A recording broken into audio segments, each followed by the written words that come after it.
BJP सरकार ने कितने बंदों को नौकरी दिया? अभी तक बंदे पढ़े लिखे ना भाई, मेरी सुन लिए, मैं बता रहा हूँ, पढ़े लिखे ना आज मजदूरी कर रहे हैं, बीटेक इंजीनियर मजदूरी कर रहे हैं। हमारी माँ ने हमको दूध पिलाया इसीलिए हम बड़े हुए हैं, और आज तक लेडीजों को घर से बाहर नहीं निकलने दिया जाता था, मगर निकलो तो घूंघट में हो। भाई साहब, हमारी माताएं बहनें सुबह 4 बजे जाती थी ना गांव में। बहन 1 मिनट लूंगा। गांव में तो पता क्या होता था, लोगों को कहते थे कि भैया हेडलाइट मत जलाना। पता क्यों? किसी की बहन बेटी है भाई साहब, उसमें गलत असर पड़ेगा। मगर पता क्या हुआ है, 70 साल से जिस देश में शौचालय नहीं बना, क्या कहते थे? Very poor guy, very poor behaviour, Indian poor. हमने भी उसी एक महिलाओं के, तो हम उसका प्रमोशन करने हैं। बिल्कुल करिए, मगर मैं एक ही चीज कहूंगा भैया, सुन लो। हेलो राहुल गांधी वालों, केजरीवाल वालों, 26 चिरकुट हारेंगे। सिर्फ एक ही बात बोलूंगा, कोई मोदी की सपोर्ट नहीं करेगा। ये जय श्री राम बोलेंगे तो समझ जाना मोदी जीत गया। जय श्री राम। ममता बनर्जी पर यह आरोप लगा है, लेकिन किसका नाम लिया? अधीर रंजन चौधरी ये कह रहे हैं कि ममता बनर्जी के अधीर रंजन चौधरी तीन चिरकुट अधीर रंजन चौधरी चिरकुट हट। ये बातें रहने दो। वो जो बेचते थे दर्द दिल दवा, वो अपनी दुकान बढ़ा के 9 साल पहले चल दिए। उनकी दुकानें बंद हो गई है। अब शिलाजीत बिकनी बंद हो गई है। अब दिक्कत कांग्रेसियों को ये हो रही है कि वहां पर खड़े होकर जब कोई बोलता है ना मोदी जी की फोटो लगी है, भाई साहब वहां पर पीछे मोदी जी की फोटो लगी पीपल के पेड़ में, उनकी फोटो देख देख के लोगों को बवासीर हो रही है अब। अरे देश के प्रधानमंत्री की फोटो नहीं लगेगी तो किसकी लगेगी? आपकी कितनी एज है वैसे? 20 युवा नेता है। आपको मैं युवा मानूंगा भाई साहब, मैं इनको युवा मानूंगा, मगर 54 साल का युवा नेता होता है। 54 साल का युवा नेता होता है भाई। 54 साल का तो बाप जो है ना वो भी दादा बन जाता है अगर टाइम तो शादी कर ले तो। क्या सही बात है, बाप है भाई साहब, गलत तो नहीं बोल रहा हूँ? 54 और 6 राहुल गांधी की कहीं कुछ नया गेम चेंजर नहीं है। देखो भाई साहब, अगर थोड़े दिन और मोदी रहा ना, वैसे तो वही रहेगा भाई साहब, तुम लोग टेंशन मत लो, तुम लोग खिलस गए होगे। तो भाई साहब मैं संडास साफ करता हुआ अभी दिखा दूंगा राहुल गांधी को। हाँ, पहले कुली, फिर ट्रेन, सब कुछ करेगा वो कारपेट भी साफ करेगा, आपके घर आएगा, दलीचे भी साफ करके जाएगा, और हो सका तो कन्यादान भी करा के जाएगा, मगर वो बिना शादी के होता नहीं है।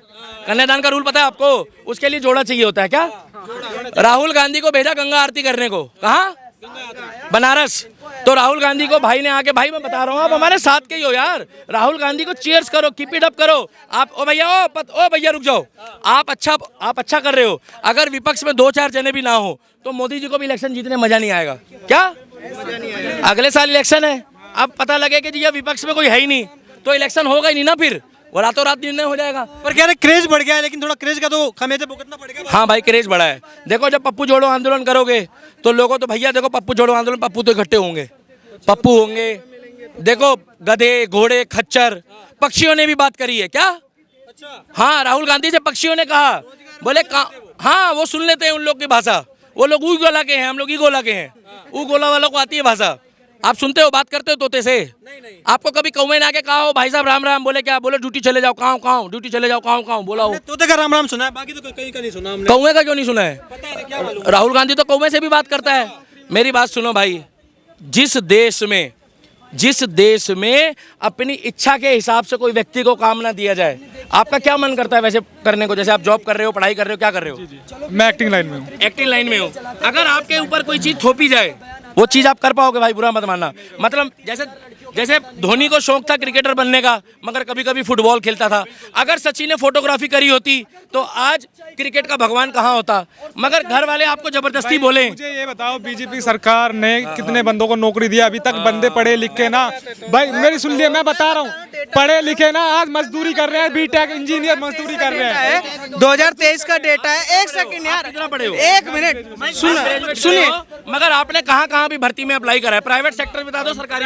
सुनिए, मैंने कहीं अप्लाई नहीं किया क्योंकि मेरा फील्ड ही अलग है। मेरा फील्ड ही अलग है, मैं एक्टिंग लाइन में हूँ। अप्लाई नहीं करा तो उन लोगों के लिए क्यों अप्लाई कर रहे हो? 12 साल मेरा भाई, 12 साल हो गए, इतने एग्जाम दे चुका है, इतनी बात।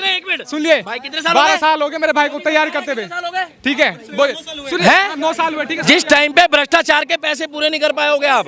सुनो, सरकार किसी की भी बने, मगर बुरा मत मानना, जिस देश में बहन बेटियों की इज्जत होनी शुरू हो जाए, जिस देश में 30 से 33% के लिए महिलाओं को सम्मान बढ़ जाए, जिस देश में आर्मी वाले महिला बनने, जिस देश में पायलट महिला बने, जिस देश के साइंटिस्ट महिला बन रही हो, जिस देश की कोविड वैक्सीन महिलाओं ने बनाई हो, और जिस देश में एक हमारी आदरणीय द्रौपदी मुर्मू जी को राष्ट्रपति बना दिया हो, ऐसे प्रधानमंत्री से और कितनी उम्मीदें रखोगे भाई, जो महिलाओं को आगे कर रहा है। हमारी माँ ने हमको दूध पिलाया, इसीलिए हम बड़े हुए हैं, और आज तक लेडीज़ों को घर से बाहर नहीं निकलने दिया जाता था, मगर निकलो तो घूंघट में हो।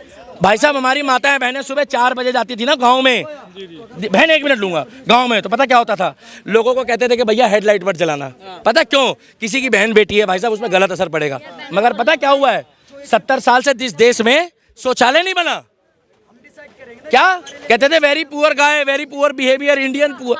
हमने भी उसी एक महिलाओं के ऊपर हमने एक वेब सीरीज बनाई है खुद, तो हम उसका प्रमोशन करने हैं। करिए, बिल्कुल करिए, मगर मैं एक ही चीज कहूंगा भैया, सुन लो। हेलो राहुल गांधी वालों, केजरीवाल वालों, 26 चिरकुट हारेंगे।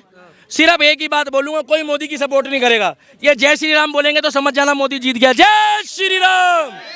ममता बनर्जी पर यह आरोप लगा है, लेकिन किसका नाम लिया? अधीर रंजन चौधरी ये कह रहे हैं कि ममता बनर्जी कौन है अधीर रंजन चौधरी? तीन चिरकुट अधीर रंजन चौधरी, चिरकुट हट। हमने देखा अभी ट्रेन में यात्रा कर रहे हैं, बिलासपुर से जा रहे हैं, लोग कह रहे हैं कि हम लोगों से बातचीत कर रहे हैं, लोगों की समस्या जान रहे हैं, ट्रेन का माहौल क्या है, क्या डेवलपमेंट होना चाहिए, तमाम मुद्दों पे राहुल गांधी बातचीत करते हैं। राहुल अच्छा क्या मान रहे हैं, ये यात्रा भी काम आएगी क्या राहुल गांधी की? बिल्कुल आ सकती है। ठीक है, अभी मैं मेन मुद्दे पे आता हूँ। ठीक है भाई, मैं एक किसान हूँ, ठीक है, अपना बताता हूँ। दवाई इतनी महंगी कि किसान खरीद नहीं सकता अपना गन्ना। सुनिए 1 मिनट, मायावती की सरकार आई थी जो 25 यूपी में सिर्फ 25 रुपए बढ़ाए थे। हाँ, 25 रुपए बढ़ाए थे, और उससे अभी तक के टाइम में गन्ने पे एक रुपया नहीं बढ़ा। मैं बता देता हूँ उत्तर प्रदेश सबसे, मैं बता देता हूँ। अब किसानों पर बात तो कर ले, बाजरा की जो कीमत है उसमें 80% बढ़ाकर देने का काम सरकार ने करा है। 1300 रुपए रेट था, ध्यान का कांग्रेस की सरकार में देख लो। आज की डेट में 2023 में 2700 रुपए में किसान का धान खरीदने का काम किसी सरकार ने करा है, तो भारतीय जनता पार्टी की सरकार ने करा है। जितनी भी फसलें हैं, रबी फसल हो चाहे वो खरीफ की फसलें हो, सबके दामों पर 70% की वृद्धि, मतलब कि दोगुनी करने का काम अगर किसी सरकार ने करा है तो भारतीय जनता पार्टी की सरकार ने करा। अब दूसरी चीज आपको बता देता हूँ, 2 महीने के अंदर जब योगी बाबा की सरकार बनी, देश में गन्ने का उत्पादन में अगर कोई सबसे नंबर 1 प्रदेश है तो वो उत्तर प्रदेश है। 2 महीने के अंदर गन्ना किसानों की सारी जितनी भी बकाया राशि थी उसको वापस उनके अकाउंट में डालने का काम, और उसके बाद 1 महीने के अंदर सारा भुगतान कराने का काम किसी सरकार ने करा। तो योगी आदित्यनाथ। अच्छा, मेरा एक सवाल आपसे ये है कि देखिए चुनावी माहौल है, चुनाव के समय में राहुल गांधी आनंद विहार में या कूली बन जाते हैं, ट्रेन में यात्रा करते हैं। सवाल ये उठता है कि इससे पहले वो इतना जनता के बीच में क्यों नहीं आए? इससे पहले जो ट्रेन की यात्राएं हैं, भारत जोड़ो यात्राएं हैं, ये कूली बनना, कहना कि हम जो है तकलीफ समझते हैं, ये सब अभी क्यों याद आ रहा है कि मोदी हटाना है इसलिए? अच्छा, मुझे ये और बैंकॉक जाने से फुर्सत मिलेगा तब तो जनता के बीच में आएंगे। उनको इटली, बैंकॉक, स्विट्जरलैंड, डेनमार्क, ये सब जगह से जाने से फुर्सत ही नहीं मिलती। अपने अय्याशियों से जब उनका ध्यान भटकेगा, जब वो वीकेंड से उनका ध्यान भटकेगा, तब तो आएंगे जनता के बीच। इसके पहले कितना राहुल गांधी जी संसद भवन में गए थे? नहीं गए थे, उनको पता भी नहीं था संसद भवन का रास्ता कहाँ है। सिर्फ वीकेंड मनाने आ जाते हो तुम संसद भवन में। भारत उनके लिए सिर्फ और सिर्फ एक पार्ट टाइम जॉब है कि भारत में आओ, पार्ट टाइम जॉब करो। बाकी जो उनका फुल टाइम जॉब और फुल टाइम करियर है वो इटली में ही है। तो पार्ट टाइम जॉब है इनकी भारत में, क्या लग रहा है ये पार्ट टाइम ही रहेंगे क्या राहुल? कुछ नहीं, पार्ट टाइम कुछ नहीं है, क्रेज बड़ा है राहुल गांधी का, बड़ा है, और पब्लिक बोलती भी है। ठीक है, मैं इसको बीजेपी को गलत नहीं बता रहा, बीजेपी भी ठीक है, बट मैं जो बोल रहा हूँ फायदा सिर्फ रिचनेस को हुआ, गरीब को नहीं हुआ। हमें पता है, मेरे 45 बीघे खेती है, मैं जानता हूँ कैसे कैसे हम करते हैं। राहुल गांधी काम बेहतर कर सकते हैं? ये भी नहीं मिल पा, राहुल गांधी बेहतर काम कर सकते हैं? बिल्कुल कर सकते हैं भाई। सर एक बात भाई, इन्होंने बताया इनकी 45 बीघा खेती है। इसके पहले खेती 70,000 80,000 रुपए पर बीघा, ये पर बिस्सा बिकती थी। आज के टाइम पे वो 2 लाख 3 लाख पर बिस्सा बिक रही है। तो इसको इनको फायदा नहीं हो रहा है। अभी बेच देंगे, माला माल अरबपति बन के बैठ जाएंगे। बेचना नहीं है, कुछ करना नहीं है, मेहनत करनी नहीं है तुम्हें। राहुल गांधी की तरह, जैसे उनको परिवारवाद की बीज है राहुल गांधी जी। लेकिन आपको नहीं लगता कि जब राहुल गांधी अभी जितना एक्टिव हुए हैं, जितना आक्रामक हो रहे हैं, ये फर्क पड़ेगा राहुल गांधी का आने वाले? इससे फर्क बीजेपी को पड़ेगा। राहुल गांधी जी भाजपा के एक स्टार प्रचारक है। लेकिन ट्रेन यात्रा वो कांग्रेस के लिए कर रहे हैं, आनंद विहार में कूली बन रहे हैं, कांग्रेस के लिए बन रहे हैं। वो अपना फ्यूचर बता रहे हैं। फ्यूचर में 2024 में चुनाव है, चुनाव हारने के बाद कहीं कूली बनेंगे, कहीं पंचर बनाएंगे, यही सब काम करेंगे। उन्होंने अपना फ्यूचर बताया और कुछ भी नहीं। हाँ, राहुल गांधी जी को हमें सीरियसली लेना ही नहीं चाहिए। वो भाजपा की बी टीम है। लेकिन कह रहे हैं कि पॉलिटिकली मैच्योर नहीं हुई राहुल गांधी अभी तक, बयानबाजी ऐसी कर लेते गाहे बगैर। अलग अलग पर्सन के अलग अलग व्यू है, ठीक है। वो बंदा सरकार चला चुका है, ठीक है। राहुल गांधी सरकार चला चुका है, ठीक है। नहीं, मैं बोलता हूँ, मैं बोल रहा हूँ कि ये बोल रहे हैं भाई जैन। सर एक लास्ट पॉइंट, इन्होंने बोला राहुल गांधी सरकार चला चुका है।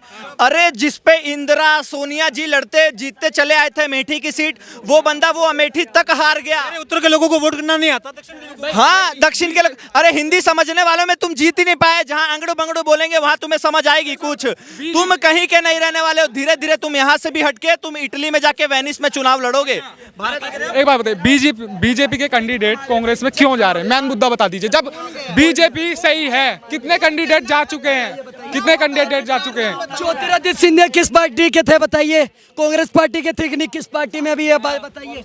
जावर नेता किन की बात कर रहे हैं आप किन की बात कर रहे हैं? कौन से नेता की बात कर रहे हैं? नहीं, मैं बोल रहा हूँ कि बीजेपी पार्टी से कितने बंदे जो कैंडिडेट है वे उस पार्टी में कांग्रेस में गए। कौन से गए बताइए। इतना मुझे नहीं पता, लेकिन गए हैं। मैं अरे बोल रहा हूँ ना भाई, गए जो हैं। कांग्रेस पार्टी बनने से लेकर लगभग 50 साल से कांग्रेस के साथ थे, गुलाम नबी आजाद, उन्होंने तक पार्टी छोड़ दी एंड मोमेंट पे। कांग्रेस पार्टी इस समय गर्त में जा चुकी है। कांग्रेस पार्टी का कोई भी भविष्य नहीं है, इसीलिए लोग कांग्रेस पार्टी से छोड़ छोड़ के भारतीय जनता पार्टी में आ रहे हैं। लेकिन एक मुद्दा आपको नहीं लगता कि जहां सनातन की बात आती है राहुल गांधी की वहां चुप्पी करने के सवालिया निशान खड़े करती है? क्योंकि अभी जो तमिलनाडु से बयानबाजी हो रही है वहां पर राहुल गांधी को आगे सबसे ज्यादा पॉलिटिक्स जो है मतलब बीजेपी सरकार करती है ना, वो सिर्फ धर्म को लेके करती है, धर्म को लेके। रियलिटी 47 में मोनू मानेसर ने करवाया, 47 में मोनू मानेसर ने कराया आरएसएस ने, 90 में आरएसएस ने करवाया, 74 में हुआ, 84 में हुआ, 71 में हुआ, सारा आरएसएस ने करवाया। याद है आपको? बिल्कुल याद है, देखो इनको याद भी है। करा है कि मोनू मानेसर? नहीं, भाई साहब